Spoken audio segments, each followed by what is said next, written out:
another milestone, episode 30 of Ask the Knight. I am the Knight. You have come to ask me 3 questions. I shall deliver 3 answers. And we have a question from a new viewer. From Ms. Rhea Johnson. Hello.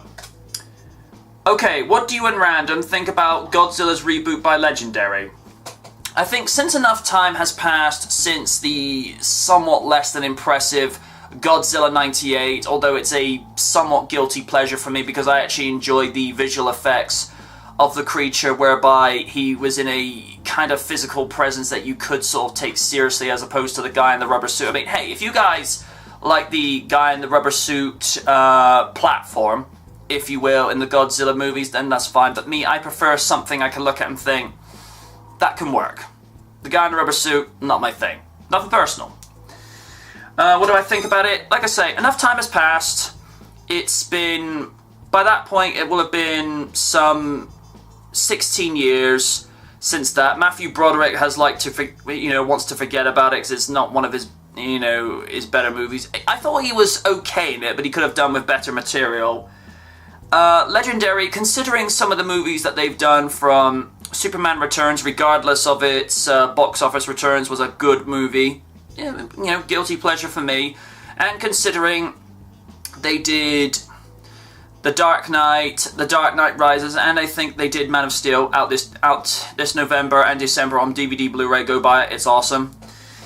From what I've seen from the trailer, it looks like it's taken to that sort of more raw and powerful kind of look that many Godzilla fans are familiar with, and things that they associate with the iconic character. And considering the fact that in 2014 is going to be the icon's 60th anniversary, they need to do this right. And considering they're actually working with Toho on this one, as to my understanding, where they're passing off ideas with each other, making sure that what they're doing is correct, but at the same time made sure the character is brought into the modern world and modernized enough, but not deviating away from what made it good in the first place. And the fact that you've got Aaron Johnson of Kick-Ass fame, then this should go off just how it should do. And from what people have been saying, and from what I've seen from Clever Movies reporting, it does look like they've got this one right. But the thing that they've said quite explicitly is Godzilla is almost like a shadow creature to begin with. You can tell something's been there, but you don't see the reveal till much later in the movie, and that is what makes it work. So I'm intrigued by it. To bring a long answer, to bring a short long answer. I hope that answers your question. From Random DCE, when am I going to appear on this show? Dude, doors are always open, you know that. And from Neffy the Space Warrior, what do you think about kaiju films in general, and not just Godzilla? I did see the Gamera movie that they brought out in 1999, because I think Toho Studios had seen what Columbia TriStar Pictures, I think it was them, who did Godzilla 98 and were impressed with the visual effects, thinking, okay, we need to modernize things with it. I did like the story, I did like the way Gamera was used, and the fact that they did use a little bit, some CG to make it look a little bit more convincing with some of the things that would not be possible with special effects.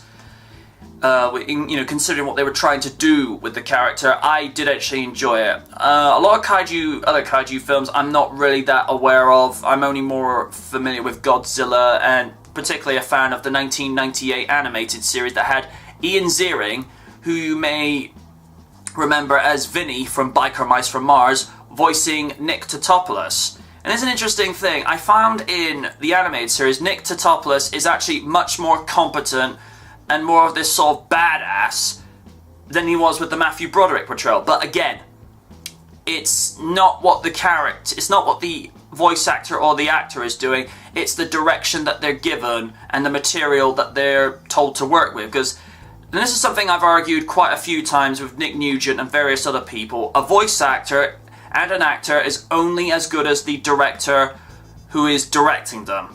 I mean, you could have a really good voice actor like Kevin Conroy and be given a really bad director. Let's just say, for argument's sake, that...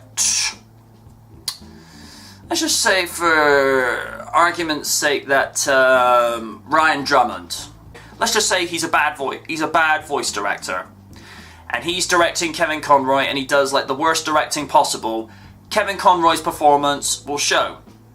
Because at the end of the day, the voice director has to be satisfied or tell them specifically what direction they want to go with. And it's a similar stance I had with Val Kilmer from when he voiced Kit in Knight Rider SG. You know, a lot of people criticise his performance like, that may be, but look at the person who's directing him. How competent are they? Or how competent were they? Hope that answers your question. Right, you know the drill. Send your questions to either the comment section or any of the social media links in the credits. And don't forget to subscribe to blip.tv/the MJ Knight for all your questions in the future. Until then, class, dismissed.